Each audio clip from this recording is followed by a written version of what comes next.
Hello everyone, Matt Thompson with you on a Tuesday here on AFL.com.au. Well, Travis Boak's contract negotiations continue to make news, particularly after that Cats delegation went to visit him in Adelaide over the weekend. Of course, Port Adelaide hit out at that, saying subtle conversations are one thing, but showing up in town with shiny buttons and a brass band is quite a different story.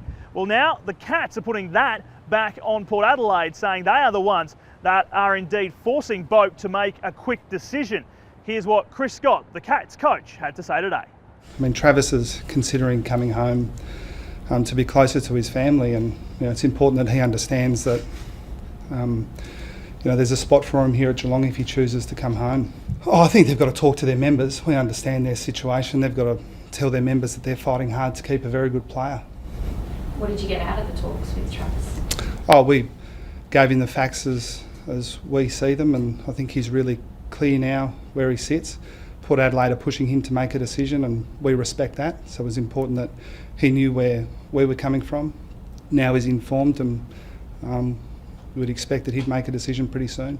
As we get deeper into the season, Collingwood is managing its players carefully. The Pies can't really claim underdog status, but Coach Nathan Buckley almost went that far, talking up the Hawks. It's not hard to get up for a game like this, where you've got a quality opponent who are probably the benchmark of the competition at the moment. They'll probably be saying the opposite about us, but the fact is that they're number one in offence, they're number two defence in the competition, and they're very good at contested balls. The Tigers are still reeling from Carmichael's kick in Cairns. A number of things. Look, we drop a chest mark, which obviously didn't help matters, but then with the centre bounce, we just couldn't get the correct setup. The guys knew the setup, they just failed to adhere to it. And look, we went through that, and it's a harsh lesson learned. The club has committed to return to far north Queensland for one more year, and while the deal won't be renewed... As far as we're concerned, I'm looking forward to getting back there and get the record straight.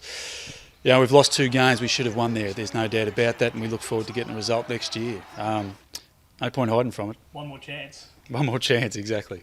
At the Bulldogs, Daniel Giansiracusa is set to make an early return from a stress fracture in his foot, but battling knee soreness, Brownlow medalist Adam Cooney didn't train, won't be back against the Blues, and while it's not the preferred option, he may not return this season at all. Possibly.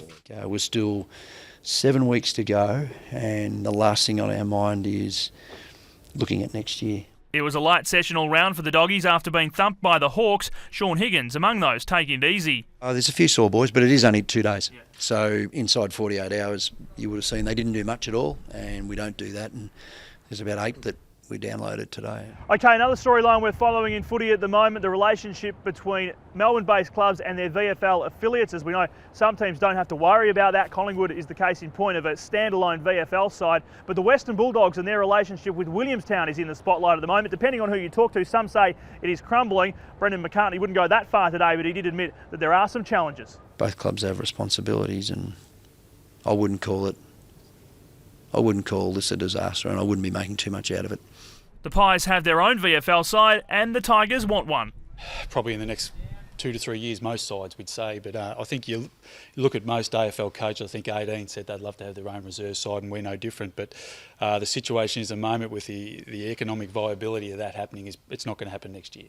Well, the ownership of our own VFL side comes into play there, because we're asking guys to play roles in that side that we would flick them straight into if they were asked to play that role in the senior side. So that's been encouraging for us. Okay, and that is a wrap on the footy news today. We are still working for you though here at AFL.com.au, because tonight the tribunal is sitting. There's a few cases, but the one that everyone is following is Carlton captain Chris Judd and his chicken wing tactics. What will the tribunal have to say about that? Find out a little later on.